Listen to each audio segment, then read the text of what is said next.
UFC. I am the greatest combat athlete of all time.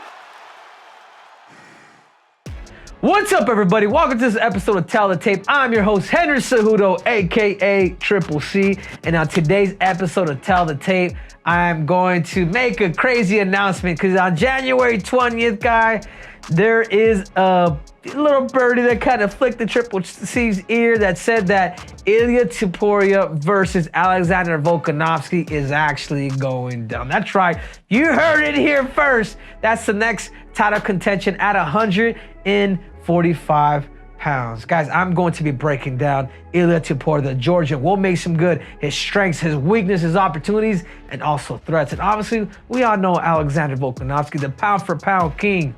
So guys, on this special video, this is only sponsored by our sponsor, that's right, Cookie Co. When you guys want all natural goodness, you guys want cookies and cream, you guys want cinnamon swirl, guys, they have you covered. So you guys make sure to go to cookieco.com and find the closest store near you. Enough talk, guys. Let's take it to the big screen. So here we have Alexander Volkanovski, 26-2 versus Ilia Topuria, 14-0. 13 KOs with 3 submissions, with 4 KOs and 8 submissions. I'm surprised, like he's gone on a rampage of knocking people out recently, but there's something that he has in his back pocket that a guy like Volkanovski may want to be careful with, is right here. 8 submissions. And if you watch the beginning of a lot of his fights, he was triangling people like he was doing X, Y, and Z. So if you guys go back and actually watch the Sherdog, you guys will be impressed. And this is another thing too, guys, that comes to mind. When you're a short fighter, when you're 5'6" of twisted steel, and you're going up against another short fighter and Ilia Topuria that's 5'7", you're not accustomed to that same length. I go back and I always talk about all the time, when you fight somebody that's about your caliber, the same height, it could become a lot more problematic because you're used to fighting guys that tower you anywhere between 4 to 5 inches. So that's one thing. And not just that, but look at the reach too. He has a longer reach than Max Holloway and the majority of the guys at 145 pounds. But the reach advantage here is it's not that bad. It really isn't. I mean, it's literally, we're talking about anywhere between 2 to 3 inches. Age 35 to look, age 26. Could youth be the difference in this fight against the pound-for-pound king, Alexander Volkanovski? But without further ado, let's break down Alexander Volkanovski. What are his strengths? Years of championship experience. I mean, this guy has fought Max Holloway 2 to 3 times. This dude has fought Brian Ortega. This dude has fought the who's at 145 pounds, to the point where they said, all right, man, how good are you really? Let's bring you up to 155 pounds. Another thing that makes Volkanovski, not just his experience, but he fights everybody different. Alexander Volkanovski fights everybody completely different. Whether if you watch him with that Yair fight, his movements, his ability to really take that space from him, or when he fought Max Holloway the second time, he was just able to make those adjustments in these fights where you don't know who actually you are getting. And that's what makes Alexander Volkanovski a dangerous fighter, is the fact that he could game plan. And he's a complete mixed martial artist. I mean, when you get the title of pound for pound, you'll never see guys that can just strike. You know, it would be hard for people to give a guy like Israel like pound for pound, even when he was champion. But when you talk about who really understands the game as a whole, who can go down the record books as one of the greatest of all times because of how complete he is, his name is Alexander Volkanovski. He does a really good job of mixing his fighting, of using the tactics against everybody that he's actually fighting, and obviously the championship experience. But one of the other things too that I will say that makes him extremely dangerous, and how he sets everything up. Everything, it's not about the punches, it's all about the entries.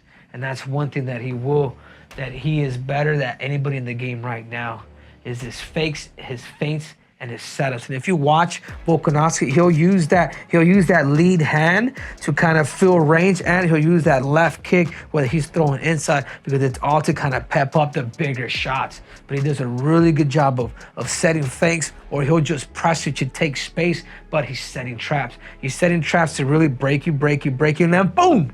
And then the big thing's coming. And he's gotten so much better from the first time that I saw him fight against Chad Mendes. He was able to make these improvements, and there's a reason why right now. And I will say, as much as I hate it, he is pound for pound. But without further ado, you guys know I love hating. This is one of my favorite parts, and it's called weaknesses, because we all have them, and particularly him. You know, one of his weakness, and I'm gonna say, because I got 2 belts. He didn't win that lightweight belt. Was it a close fight? Yeah, 100%. Did he do a good job against Islam Makhachev? Yes, but did you come back home with 2 belts and Olympic gold medal? No, you didn't.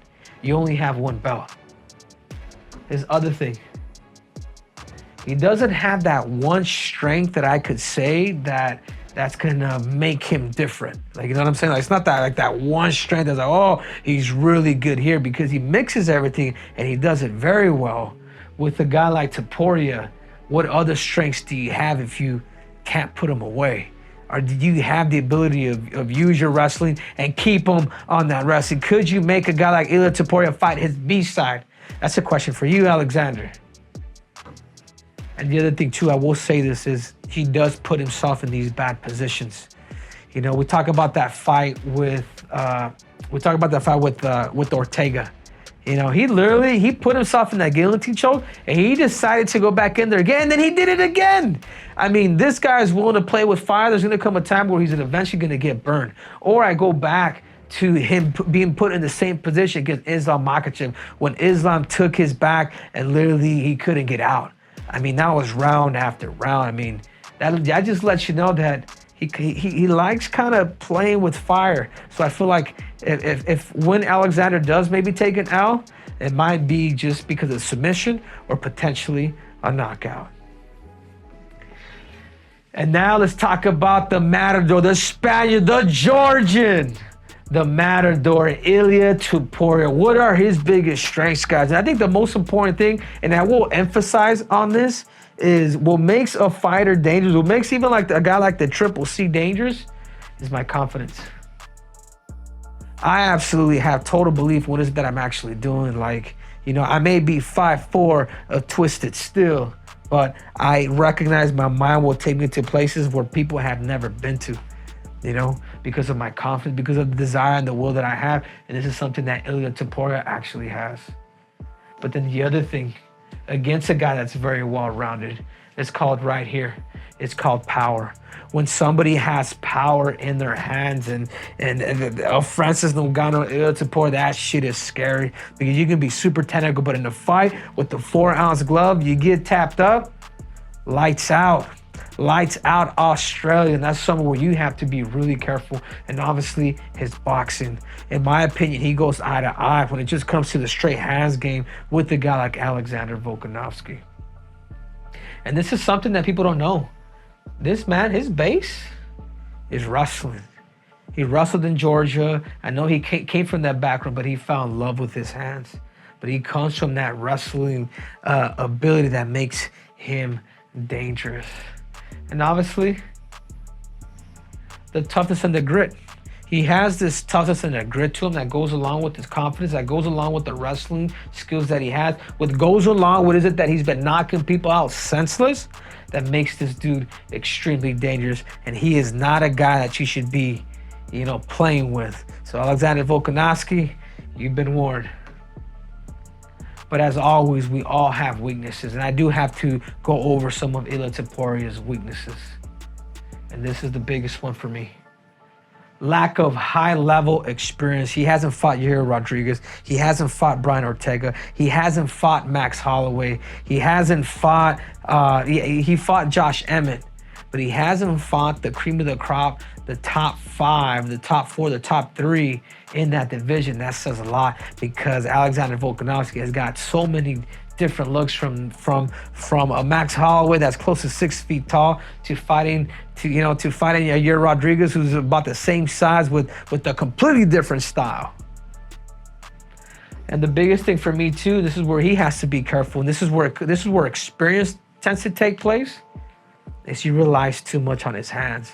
He has a beautiful left hook bottom and beautiful left hook up top, right hand. I mean, he has it all. He even throws uppercuts down the middle.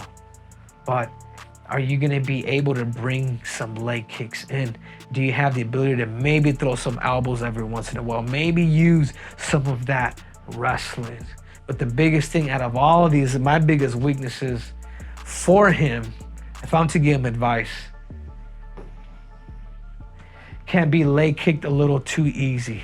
It really can, man. That's one thing that if I'm Alexander Volkanovski, I'm gonna be looking to expose, because Ilia Topuria from leg kicks in his last fight against Josh Emmett, out of Josh Emmett's 18, out of the 20 kicks that he threw, he landed 18.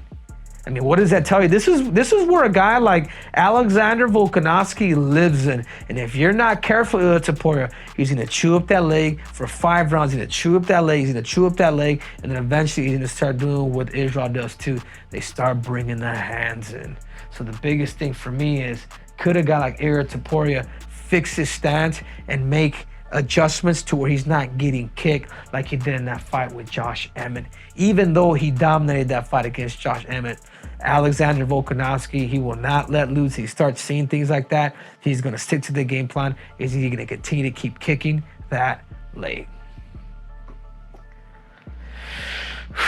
The stats: strikes landed per minute, 4.44 to 6.25. Strikes absorbed per minute. Again, now we're talking defensively. You know, it seems like this man right here has a better defense. Takedown accuracy, 38% to 56%. Takedown defense, 69%. He's been taken down. Look at this, 93%. You know, everything kind of seems to be going on the line of, when we look at the stats, to Ilia Topuria. But I will say this, guys, it's because he hasn't fought the level of competition that this guy has fought. When you start fighting all the guys who I have mentioned, it's different. And that's one thing that I will say that's probably lacking more on Ilia Topuria's height. Or I'm sorry, Ilia Topuria's experience of competition. But who is it that more likely is actually going to win? Guys, it's hard to doubt a guy that has defended his title, that has gone up in weight division, has had close fights against the number 2 pound for pound. You know, the biggest thing, you know who I'm going for? I am going for Ilia Topuria. But it's hard to go against a guy who was very well-rounded, who has fought that level of competition that Alexander Volkanovski has. There's one thing that I would say that would make me really comfortable to bet the house on a guy like Ilia Topuria, because I am going for him. If he can protect his leg kicks, and if he can bring back some of that Georgian wrestling into this fight, I could see Ilia Topuria not only just beating him, but actually dominating in this fight. But will he do that? Will he go 18-20 for those leg kicks that he did with Josh Emmett? Because this man's going to take him there. Will he use and bring back some of that wrestling threshold, put him on his back, steal the rounds, maybe do some ground and pound, maybe get some of those submissions like he did with Bryce Mitchell? I don't doubt this man. Who's going to win? It's up to us to find out, and that's going to be taking place. That's right, more likely January 20th. And again, guys, who knows? Triple C and Marat might be at it too, but don't tell nobody that I said that. So again, guys, thank you guys for watching. You guys just watched an episode of Tell the Tape. I am your host, Henry Cejudo, aka Triple C. And remember, guys, we couldn't do this without our sponsors. That's right, Cookie Codes. Whenever you guys want to indulge, whenever you guys want cinnamon swirl cookies and cream peanut butter cup, they got you covered. So you guys make sure to go to cookiecode.com and find a local store near you. Till next time, Triple C is out.